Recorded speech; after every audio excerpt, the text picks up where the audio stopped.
So now, after this inaugural speech from Dr. Mishra, I would go further and invite. I'm inviting if Nitesh Kumar Sinha sab is not available, then I will call him later on. And the now we starting with the today's guest speakers. So now I am inviting Shri Nithyanandam Yuvaraj Dinesh Babu, which is the World Bank and SBI initiative. Very auspicious name, and its meaning itself is a very auspicious. It's a nothing but a sustainable partnership for rooftop solar acceleration in Bharat. So SUPRABHA is a very fantastic an initiative, and he's also the executive director, strategy and transactions, Ernst and Young, which is a leading body which is supporting all the corporate industries in the field of sustainability. So over to you, Sri Nithyanandam Yuvaraj Dinesh Babu sir, for your presentation today. And I request all the participants to be attentive, and you can just mute your mic so that there should not be any kind of disturbances. So over to Nithyanandam Yuvaraj sir. Thank you so much, Mr. Sanjeev, for the generous introduction. I hope you can hear me and see my screen as well. Yeah, your screen is visual, sir. Yeah. Thank you so much. So thank you. In terms of formally, I should formally thank the organizers and Dr. Mishra for having invited me to deliver this presentation on the most important topic next to the 175 gigawatt we are talking about hydrogen very recently, and in a very nice manner, because we are also shifting to the 450 gigawatt, and therefore it's quite a timely topic, and therefore I would definitely be happy to share as much as Ernst is doing in this sector. And as Sanjeev ji said, I am basically leading a $13 million rooftop solar program, and under that a legacy program is One Sun, One World, One Grid. And that is what Dr. Mishra ji also said. Once we look into the regional aspects, we could also even meet the global needs in terms of the supply and demand, and therefore hydrogen also becomes one of the key source for generating renewable energy through renewable energy, and then meet the energy transition for the world. In terms of how you see hydrogen can be an enabler, because so far we have been discussing a lot about this on a theoretical basis, but now you all see how this is happening on ground. A lot of pilot projects and a lot of experiences being shared globally, and India is also taking a lot of efforts for the last several years, and therefore we see that it could definitely meet various aspects of the current energy sector demand and the supply needs, and therefore we see that there are 5 areas where it could directly fit in terms of addressing the variable renewable energy power, be a form of a storage and then discharge renewable energy power in difficult areas, or transport the power from supply centers to the demand centers, and play a key role in the electric vehicles in the transportation sector. And then many times it can address the electricity supply mismatch. So it's a great kind of a theme in terms of addressing many aspects of the current challenges which the other sectors like wind or solar or hydro are facing in terms of being seasonal, and therefore hydrogen can come as a blessing in disguise to understand and meet what we are trying to see from the overall challenges being faced by the variable renewable energy sector. But as you could have seen in many kind of avenues, websites, WhatsApps, LinkedIn, and all the social media, you could see the color aspects of hydrogen. There are different colors, but largely we focus on the left-hand side in terms of the gray, blue, and green. And then we try to see how we can focus on the green, as Dr. Mishra was mentioning, in terms of how India is going to push production of green hydrogen and make it a priority, moving away from production of hydrogen from the fossil fuels, and then try to provide a better reliability in terms of supply, bring down the cost, have more technology development, and create the infrastructure. So from that angle, the end user application aspect of it, most of these end user application, you're all fully aware of it, but trying to move towards how the green hydrogen could play a key role and overtake the gray or the blue hydrogen is what is the current theme the government of India is focusing on, and MNRE is working on that as well. But given that kind of global scenario, as again Dr. Mishra ji said about the Paris Agreement, the overall requirement to meet the 1.5 degrees net increase in the temperature, and then a lot of emphasis in terms of achieving zero carbon by 2050. He also said about the 3 decades, and that's the reason now everybody's moving towards understanding how the country or the globe should be at the end of 2050. And that's why you see a lot of countries announcing decarbonization, zero carbon target for 2050. That is the reason. And in terms of how they are right now poised, you can see in terms of the commitments, the European Green Deal is there, as you are aware, and many countries, 114 countries, have already announced it's increasing as such as we speak. And many cities also have announced in terms of the renewables target. In fact, you could see 250 cities have already declared that they would be powered by 100% renewable energy. In India, we have Solar City program very recently launched by MNRE, modified from the existing Solar City program. Therefore, there are a lot of participation by the public and the private sector, as you could see in the middle and the right-hand side column. Not only the corporates, but also the public, the citizens, you and me, are more now well aware of what is happening around the world. And therefore, the commitment and the awareness and the way of trying to imbibe those best practices are already setting the scene for moving towards an environment-friendly scenario. In terms of cost, straight away I'm jumping into the subject in terms of how we see the green hydrogen production cost is kind of being kind of understood that is going to decline rapidly, and there are certain projections by Bloomberg and also by Hydrogen Council. This is a very key area, largely because of the overall feasibility of shifting yourself from the current solar or wind aspect of it, and then try to combine them and try to make the best use of it to produce hydrogen in a manner that would be competitive for its end use. And that is why this is very important to understand how the next decade or 2 or even 3 decades, how the price is going to move around, what could be the evolution of the technologies, and how the transportation of hydrogen is going to move. These are all very key factors to understand how all those, the supply chain aspect of it, the overall efficiency, the economics of scale, all these aspects are being right now looked into in a very scientific manner. And a lot of projects are supporting these kind of achievements and trying to set new targets and break the barriers so that hydrogen could become more technically and financially feasible. In terms of India as such, the growth is already, everybody knows that we are definitely moving in the right direction by leaps and bounds, I would say. Just August 15th, India achieved 100 gigawatt renewable energy installation. So therefore, the kind of movement, the momentum has picked up several years ago, and it's now going in a very accelerated manner. And therefore, trying to include hydrogen as one of the theme is a very right move. And therefore, there is a lot of areas where you can dovetail the application of hydrogen. You start either with transport as a big area, or the industry aspect of it, or as a renewable energy. It plays a huge part, and therefore the planners, the policymakers, the regulators are now gearing up how they can include hydrogen as a part of the renewable energy sector, and then try to price them and try to have the obligations, and then try to develop and create the market for investments to happen in this sector.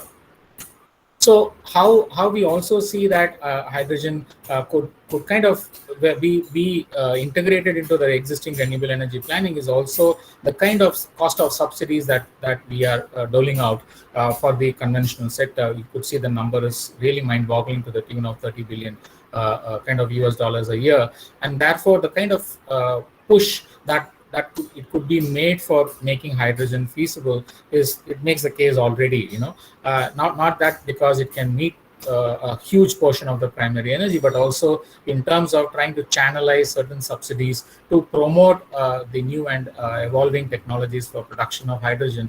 I think there is a good play in terms of justifying to spend more amount in bringing the hydrogen ecosystem in a more enabling fashion for the country. In terms of initiatives, as I mentioned to you before, a lot of work has been done, and as again Dr. Mishra ji said, many things have been done on the hydrogen side, on the fossil side, and very recently we have moved towards to make it green. So therefore, here you will see what happened initially and now what is happening right now. Also, that many oil and gas stakeholders are investing in this, either in terms of making available the infrastructure, for example, the intracity networks for supply for the green hydrogen, and then a lot of exploration in terms of the applications where it could be made feasible, and then how to, as I mentioned to you, move away, transition from the conventional production of hydrogen to the green hydrogen aspects of it. So you could also see the capex on the right hand side, and that is where the target is there to bring the cost down, make it more feasible, make it more accessible, so that it could be well integrated with the renewable energy technologies. So, and it is not new, as I mentioned to you before. A lot of activities. It is just a gist of what is happening in the country. I have posted here.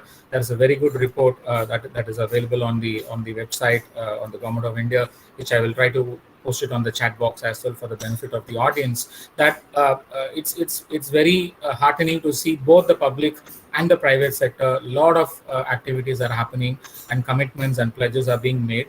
Especially, I would like to highlight the point number 2, where Acme Group has set up the world's first integrated commercial scale plant for the green hydrogen and green ammonia, with kind of 5 megawatt solar powered in Rajasthan very recently.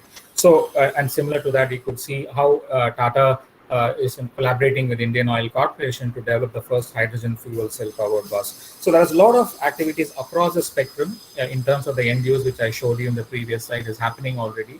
And see the kind of strong R&D activities. The universities and the colleges and the R&D institutions are very well geared up to kind of provide the state-of-the-art technologies, and then try to bring from the lab to the field, and then try to promote different technologies to produce hydrogen in a more sustainable manner, and also in a most cost-effective and a competitive manner as well. So, what is more important?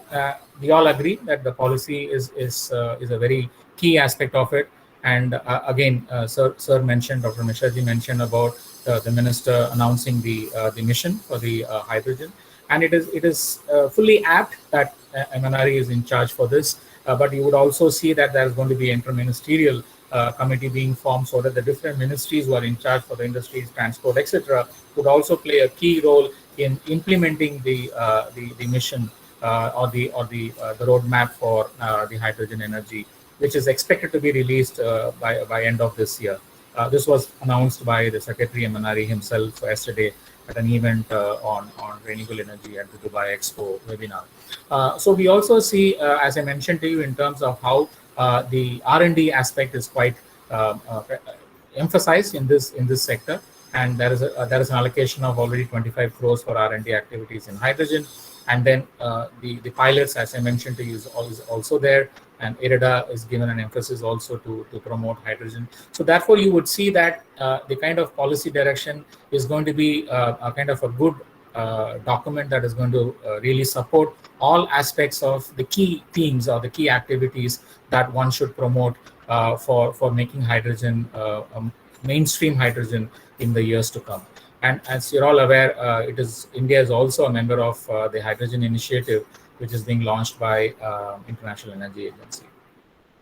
So what do we look forward to in terms of how the hydrogen mission would be, is in terms of whether it is incentives, or it is supporting and establishing or strengthening the infrastructure development, or to see how the public-private partnerships would be developed. But most importantly, how the standards, the codes, the policy, the safety aspects of it, and the regulations would pan out is extremely important right now, because the investors are looking forward to see how this environment, the enabling environment, is going to be triggering their interest to invest in hydrogen on a long-term basis. Therefore, you would see a lot of collaborations, you will see a lot of business models, a lot of innovative aspects of how the technology could be developed with the international collaboration. A lot of action is going to happen, and therefore the hydrogen mission document is going to address many of these as such, as that's what we strongly believe. And the most important part is about the financing also, because we need definitely a kind of an access to a concessional loan, and also possibly a public-private partnership corpus fund, so that the ecosystem could be further strengthened with the requirement of the initial cost that could be met for building the capacity on all the key areas to bring down the cost, improve the production facilities for the electrolyzers, and then have the kind of storage community believe in hydrogen storage as well and start building projects on that aspect, and have the distribution network, as I mentioned to you, to further strengthen the existing infrastructure in terms of the dispensing and the fueling stations. And the most important part is integrate with the existing electric vehicles movement, because in India we know that the FAME scheme has already triggered a huge kind of explosion of the sector of electric vehicles, and therefore hydrogen is going to play a huge part in integrating itself with the policies that are being already supporting the implementation of the electric vehicles and the fuel cells. So from that angle, I would like to just summarize in terms of what IEA is also highlighting, how to really support in terms of the policies. So on the left hand side, you could see how the public spending and the policy are there to accelerate and align the incentives. There are different schemes. India is known for many, and as you again heard from the Honorable Minister, that we are going to also move towards an auction mechanism for production of the green hydrogen, and therefore you will see all the experience that has been proven right in the renewable energy sector would also be applied for hydrogen as well. So I'm very confident on the left hand side of the screen, whatever you see, India's mission document is going to address many of them. In terms of understanding the demand for the low carbon hydrogen or the green hydrogen, I think that is where the best part would go in terms of the players like the speakers in this panel also, who will be continuously exploring how the technologies could be transferred and made and adapted to the Indian conditions, and how it could be then kind of transferred to the south-south transfer as well. Therefore, the middle part is going to be the trigger in terms of bringing down the cost, access to the best technology, improving the efficiencies, etc. On the right-hand side, as I mentioned to you earlier, the standards are going to become extremely important, so that we follow everything to the kind of required and the mandated aspect of it, and therefore the product standards and regulations are going to be very important along with the safety standards as well. So it's a very good sum up of how IEA's Global Hydrogen Review 2021 report summarizes very nicely, so that all these aspects will then try to create that enabling investment scenario. And if you don't have enough investments happening, then the technology is not going to really help to accelerate itself. So from that angle, just to summarize in terms of the focus areas, so the policy you already mentioned. In terms of the infrastructure, I already mentioned to you. Developing domestic applications. So is it really a time now to focus on how to move away from CNG to hydrogen? We don't know, but these are the areas which we feel that we have to focus upon and develop the use cases for that. And of course, the collaboration, R&D, and the awareness, because the acceptance is very important in terms of how the consumers are going to get acclimatized to the new emerging hydrogen technology as well. So in terms of India, how we see that it would make a kind of immediate inroads. In terms of the end use, on the left hand side, you will see all those end use applications. And then in terms of the timelines, we see that it is already kind of making an impact on the transport side, and in the industry feedstock has been happening for years together, but we have to see how the green hydrogen can make that difference. But in terms of power generation, we see certain activities have been already initiated, but we see the thick of the action happening in the next half a decade or a decade, and then moving to 2030, you will see hydrogen being mainstreamed in the power generation to have the best technology and the best feasible and a competitive technology for production of hydrogen, of green hydrogen. So therefore, the timeline shows how the shift is going to happen in terms of how the play of hydrogen is going to be in all the sectors. Of course, you will see the role of power generation or the renewable energy is being a bit delayed, but it's quite apt to understand also how we need some time to basically stabilize the technology, the cost, the efficiency, and the delivery aspect of it. So in terms of the application, the market size, we have a very decent demand. I would say it is not conservative or it is not ambitious, but these are certain aspects that we feel the market is going to gear up to meet in terms of how the kind of manufacturing capacity of the electrolyzers or the basic aspect of how the market size would be by 2030. So that is where we have put some estimations here to see how the mission document is going to also be trying to address certain aspects of it, which has been already out in the public domain. Few numbers are already there. The mandatory obligations are going to come for hydrogen as well. So a lot of demand for using green hydrogen is going to really boost the market, and see that it is going to be used in all aspects of the end use as we move forward. But having said that, taking a step back in terms of trying to understand, do we agree or do we feel today that the hydrogen would be the centerpiece in the entire future India's energy mix? The answer is yes. But if you ask me whether it is going to make a major role, it could be kind of still in a single digit in terms of the overall energy mix as compared to solar, wind, or any other forms of renewable energy. But in terms of the overall energy mix from the total energy consumption by the country, it's not going to be in double digits, at least as of today the projection says, even globally. So therefore the key questions, a couple of questions, is that in terms of the sectors, should we choose certain sectors and prioritize them? For example, the transport, as I mentioned to you, it is well poised right now, and then we can do a lot of research, practical research, field research, to bring hydrogen into the transport sector much faster than in any other, in terms of the green hydrogen production basis. Next question is, as I mentioned to you earlier, is India ready for leapfrogging from CNG to hydrogen? Again, it's a very nice sector. It's a very sensitive sector where we have the consumer-centric aspect of it, and if it clicks, then it is going to be a huge change in terms of how the consumer is going to experience hydrogen as a fuel. So there are certain relevant questions we should also ask ourselves, the experts, and the technocrats, and then the investors who are trying to make a case for how we can leapfrog in adopting and promoting and accelerating the hydrogen in the Indian energy economy. So as such, as you would have seen, most of these activities, we at EY have done a lot of research, and then collaborated and did a lot of analysis with the leading project promoters. So we'll be able to kind of offer various services in these areas, as you could see on the left-hand side. And this is largely towards creating that understanding from the government sector in terms of how the demand is, and from the private sector in terms of how they can access best the technology and the policy aspects of it. So the overall kind of combination of how we could help the hydrogen sector and the stakeholders is from the government to the entire value chain, in terms of the collaboration with the hydrogen-based stakeholders, and then the funding aspects of it, or create any strategies to bring the investors on ground to convince themselves to invest in such kind of technologies. And that comes with a lot of experience, where we have worked with several kind of companies, private companies across the world, including few governments as well, in developing certain specific roadmap and business plans and investments in all those 7-8 areas which you see on the slide. And also, for the benefit of yours, I'll be more than happy to share the links of all these publications to the audience. These are the several kind of thought pieces that we have published for the last few years. There are close to around 12 to 13 publications on various subjects that are available, and I would encourage you to go and have a read and try to understand and appreciate how we are moving towards the green hydrogen economy. Thank you so much for the opportunity once again to RESI, and thank you so much, Dr. Mishra, for having me. Yeah, thank you very much, Nithyanandam Yuvaraj sir.